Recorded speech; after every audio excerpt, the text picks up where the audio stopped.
Really came not intending to really speak, but I totally have been convinced to speak. Main problem, there's this aesthetic type things, is the downtown. You live downtown, you live downtown. Okay, several of us live downtown. I could point fingers. If you've ridden around at night, downtown is dark. There are only a few establishments that are open. But the establishments we have, they don't have their porch lights on. Why have a porch light? Right? We have tourists, and they walk around and they avoid the dark. Even Orange Hall is dark. The plum that we have. We need to turn some lights on. You and I have heard Shirley bring it up several times, how dark it is down some of these streets. There are a lot of people that like to walk or ride their bicycles. They stay away from the dark. Do we want our tourists or visitors to our town to think we are not open for business? I work on several boards, and we're all the time trying to bring heads to beds or bring people to come to our town. We need to turn it on like we want them to come. Don't trick-or-treaters come around. How do you stop the trick-or-treaters? You turn your porch light off, right? Same thing applies. It's not a very inviting look. So I encourage you. You're not the only ones I'm going to ask to work on this, but I'd appreciate if you'd support some of our merchants. Once you cross the railroad tracks, going out of town, there's a lot of lights. Coming into town, it's like the town is turned off. I know that's probably a girly thing, but turn your lights on. The next thing, I'm curious. We have talked about it in the past, and I most recently went to a tree board meeting.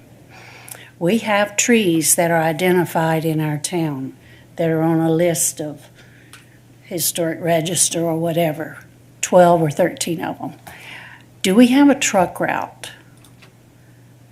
We have talked about it before. I'm saying not pickup trucks. I'm talking delivery trucks. They're hitting our oak trees. If you don't believe me, ride down the street and look up. You're going to see the scars. Some of them are very fresh because the trucks hit them. If you pay attention, you can hear them coming. Chad can probably hear them coming at his house. They come and they go and they hit our oak trees. I know it would take a little effort, but I would love to sit down with someone to show you how you can come to town on another street other than Osborne. Today, I was actually out there. Chris and I were out on the street getting ready for the festival this weekend. Huge delivery truck in the middle of the road, parked there. We could not even leave until he was through delivering. He was parked in front of all the businesses on St. Mary's Street. We have a boat ramp area where a truck could sit and hand truck it in. They're already hand trucking it in anyhow. But I think some attention, the more tourists we have, the less safe it is, because the cars are having to go around these trucks that park in the middle of right there, that one main street that we have all the brick pavers. I encourage you to look at the truck route. I might have had another thing. I'll save it for next time. All right, thank you. I've gotten in enough trouble as it is.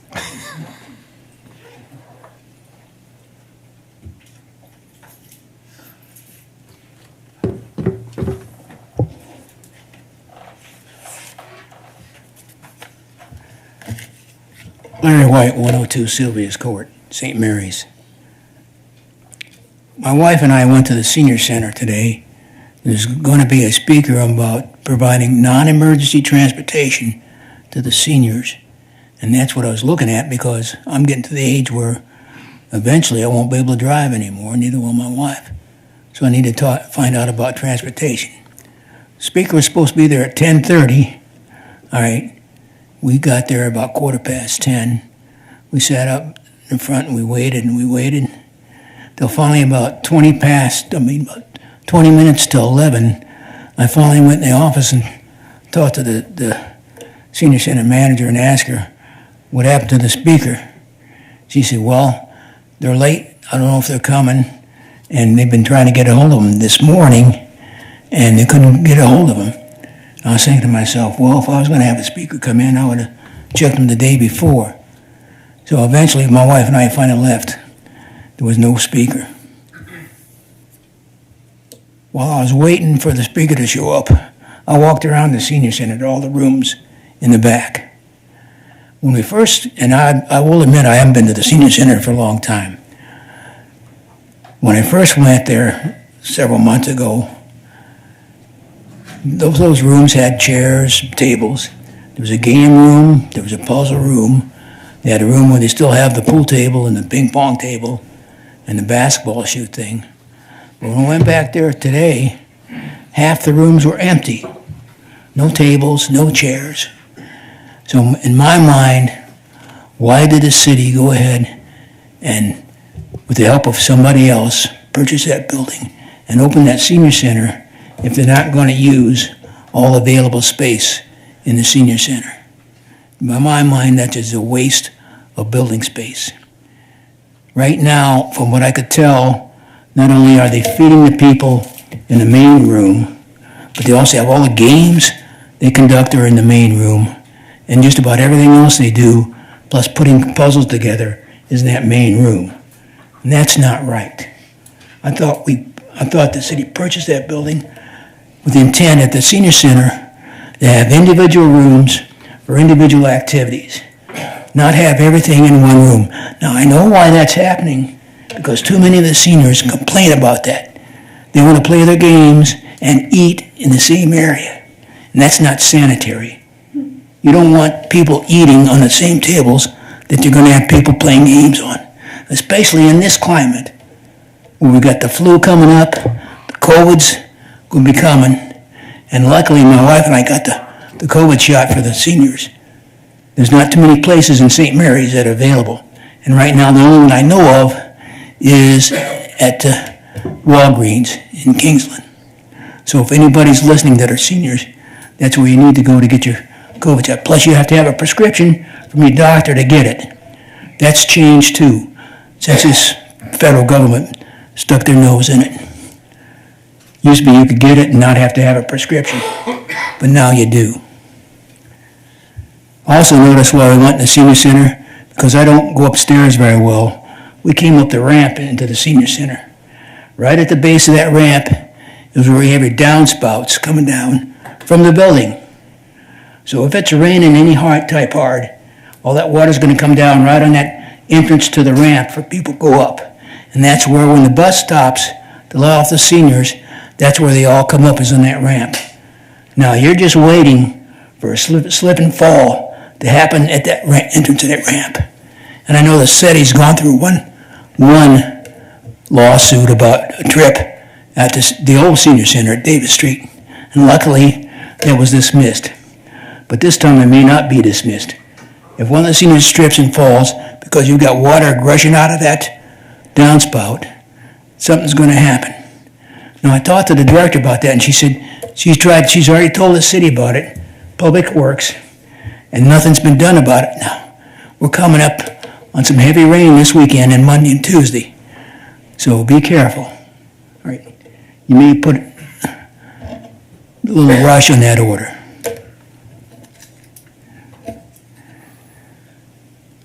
Different item. I'm sorry, Charlie. Golf carts. I'll bring this up again. There is more to St. Mary's than downtown St. Mary's, midtown St. Mary's. Everybody that lives north of 40 and west of Spur 40 cannot get downtown with their golf cart. There's no possible way unless they want to break the law. And I've seen too many people doing that. I've seen so many golf carts on a sidewalk on Spur 40. If you station a cop there you're going to see them all the time. They just ride up and down on that sidewalk, and they're not supposed to do that. Now, I would like to see the city work out a plan with the state so that those of us that live outside downtown can come downtown with a golf cart. And I'm sure I used up my 5 minutes. Yes, sir. Thank you.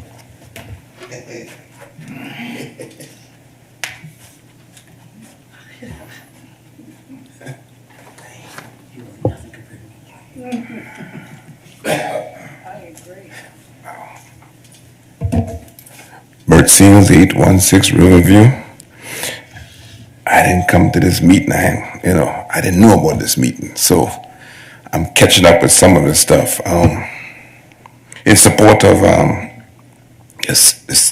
senior center, there are other rooms that are being taken. We do the Zumba. I get there and do for chair Zumba. I can't stand up and do it, but so we do have that, and we do have the meditation and different things. So I don't know, Mr. White, maybe he doesn't go to those things, but I do. So I know the other rooms are being occupied in defense of you with that what you're doing. So, and I missed the ball because which was last Friday. I was ready for that too. But my daughter superseded it by giving me and the wife a surprise gift on a cruise, and they left on Friday. So I had to hang my suit up and go on that cruise, because even though it was all that was going on. So I would like to maybe, since didn't have much to say, but it'd be nice. In reference to what's going on with the planning for the Gilman area and the other one down on Wee Street, I always call it the Gilman Boathouse. I forget what they call it now. It'd be nice to find out what's going on with these things, those areas, you know what I mean? Because especially at Gilman Place, man, I'm a little upset with Jacoby, and he don't want to give it up, you know what I mean? So it can move on.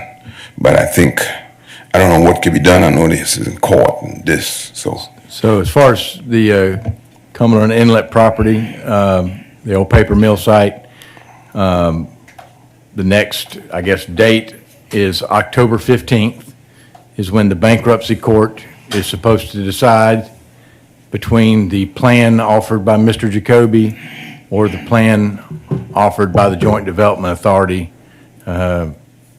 And I don't know all the specifics, so I don't want to speak out of turn, but I know basically the Joint Development Authority is asking for the bankruptcy to be dismissed, which basically the property would come back to the Joint Development Authority for it to be able to remarket. Okay. And best I understand, Mr. Jacoby's plan basically is requesting 90 additional days where he's still trying to work with find an investor to pay for it. So whatever those exact plans are, I'm not sure that could be found, I'm sure, but October 15th is the date when the judge is supposed to make his decision, and we'll know kind of what the next step is at that point. So that's what we're waiting on there. Okay. What about the one down? I believe Monday, or actually should see digging by Tuesday for the archaeological phase 2 study. They're scheduled to be here on Monday, and digging is supposed to commence by Tuesday for that archaeological study that has to be completed before they can get permission to move on. Okay. And that's supposed to start Monday or Tuesday. Thank you.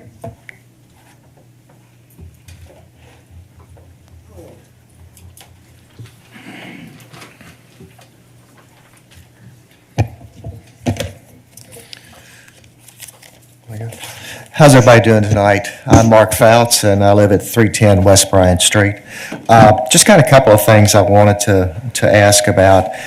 Exit 1, if anybody's gone down through the road there, you can see they've got quite a bit of construction stuff going on. It looks like they're making pretty good headway. I'd really like to see or have I guess, an in-depth presentation about how Exit 1 is coming as far as its timetable, as far as its budget. I know that I don't know this, but my understanding is that as Exit 1 proceeds, that somehow or another the property taxes or what have you increase, and that's what's going to be used to pay the bond off. I'd really like for someone to speak very specifically about that process.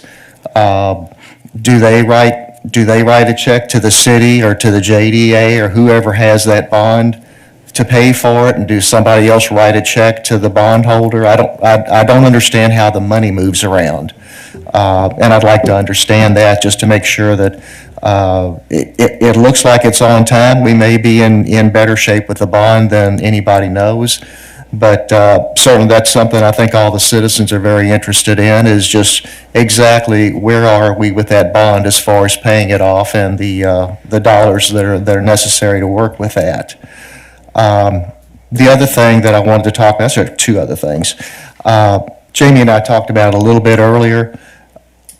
With the amount of, the maps aren't up here anymore, with the amount of development going on in St. Mary's, there's probably, 4,000 or 5,000 living units projected to be built in St. Mary's in the next 5 years. I haven't seen any type of a strategic plan about building schools. They spoke a little bit about the sewer situation. I'm going to be kind of selfish here. Hope y'all excuse me, but quite frankly, all the people that are living up on Exit 1, I don't see my tax dollars need to go there to pay for a school or pay for their sewers. I'm not getting any benefit out of that whatsoever. I think you can address it by making some type of a sliding scale or some type of a method based on the population or the number of living units for the developer to put down a bond on some of those things. You know you're going to have it, and you better plan for it now, because when it comes, you're going to be just like the county was. You know, they want to hit everybody with a huge tax thing because they want to build a $30 million jail all at one time. That's been coming around for years and years and years. That's not new. But they just put it down the road and didn't think about it. We need to think about those kinds of things. We need to think about them as they're building. And as I say, the people who are actually in those areas, they're the ones who need to be paying for it because it benefits them directly. And that can be through impact fees, that can be through bonding, that can be for, I don't know how you could do it. But I think that's something that needs to be considered with this city, and not just say we're going to increase taxes on everybody. It's not fair. I don't like it. I did want to touch on JDA. Bert did a little bit on it. I would like to see a presentation from JDA on two different subjects. One of them is detailing that Cumberland Inlet status. 4 years ago, when they started the Cumberland Inlet, I asked Mr. Coughlin point blank, will the citizens of St. Mary's ever be liable for that bond in any way, shape, or form? And he told me no. Well, he didn't think that Jacoby was going to have the problems that he had. And I'm pretty sure that he's planning on, like you said, picking up the property and doing a resale on it. That should worry people. If Jacoby, he's the brownfield builder, he's probably the best person in the country who would know how to do something with that property, and even he couldn't get the funding to make it work right. So if JDA takes the property back, we may still be looking at a property that nobody wants, unsellable, but the bond was already out there. So how's it going to get paid? You know, you can't sell junk. That's just the way it is, and that may be the situation we're in. So I'd really like for the JDA to make a presentation and tell us exactly where they stand. They can probably do it after the 15th. There's really no use doing anything prior to that. And the other thing I'd like to see the JDA do is a full financial disclosure on where they take our money and where they spend it to. I know they give a little presentation. I want to see the financial statements. I want to know what my return on investments are. JDA to me is just like me buying stock.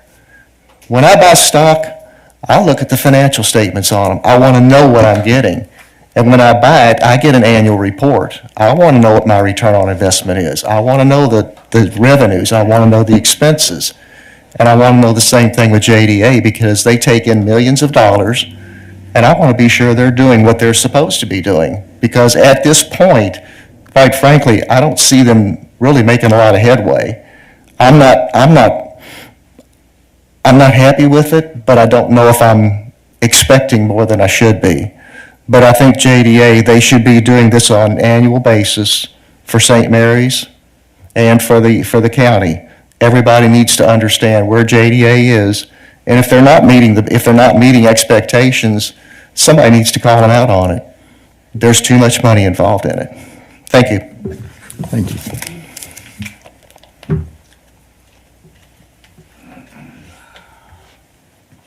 Okay. Yes, sir. I want to respond to something. Sure.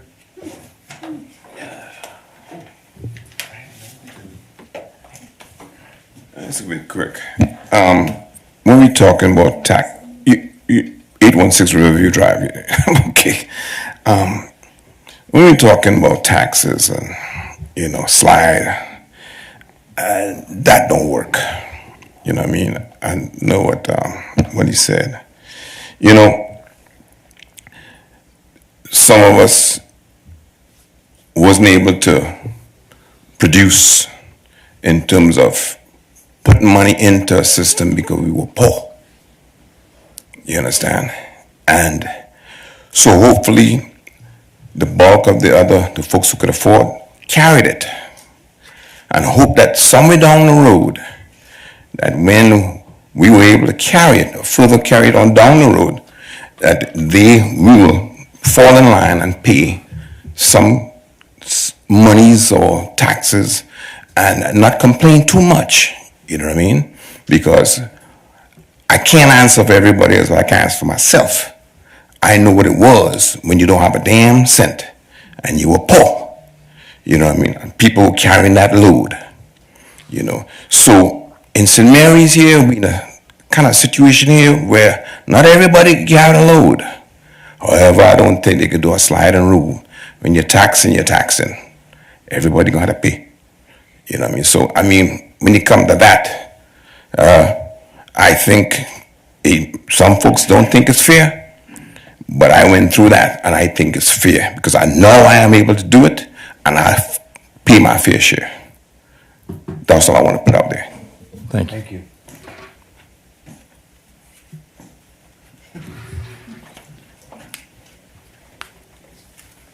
If you'll indulge me, I'm going to be like the Senate and claim my time back. Real quick, could you all make a presentation at one of the city council meetings about the situation with the new city hall, telling us exactly where we stand on it? It looks like it's, a year behind moving in time? And let everybody know what the problems are, what the costs are, exactly what your time frame is on getting things moving into that building and out of this building as far as the sale and what have you. Well, that seems to be something that's just kind of up in the air. Thank you.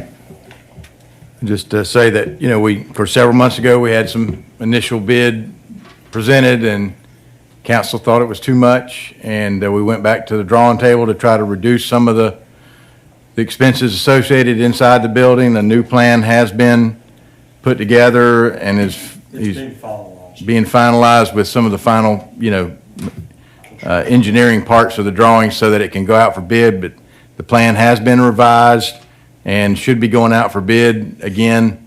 Hopefully within the next couple of weeks, we'll get it back out for bid, and then, we'll have to wait, 45 days or 30, 45 days at least. Hope it's sooner, But, well, probably, yeah. So hopefully before the end of the year, we'll have a new price for what we're looking at to possibly try to move forward. What needs to be done?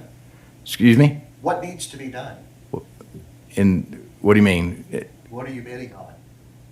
So, if you go inside there now, there's really no walls or anything, offices in the inside, other than the conference space, you know, that's there. I mean, you know, they had a existing area that was kind of a concave area or convex, and yeah, opposite that, but that's kind of been torn down. But, you know, so actually construct the walls and, you know, build the council chambers, to build the offices. The building is pretty much a Walmart, you know, I mean, it's just pretty much just open space. And so to create all of those, you know, interior walls, additional bathroom facilities and some of that kind of stuff that, you know, all has to be done. Air conditioning, you know, electrical, you know, all of that, you know, would have to come with that, in that construction, so. All right, is there anyone else? All right, thank you. We'll close this quarterly town hall. Can I share something real quick? I guess. This Saturday is the Seafood Festival for St. Mary's. And there's one great thing I can tell you. We have rock shrimp. And so we're looking forward to serving the meals on Saturday. And I'm excited to do that. So just wanted to share that with everybody. Thank you. The band gonna be there? Who? Is the high school band playing? The high school band is not playing. They're in a competition. And the bass was, they're in trying to think the word to use. Not lockdown, but they're in that mode right now. And so we have the JRTC from the school system coming to be the honor guard. Okay. I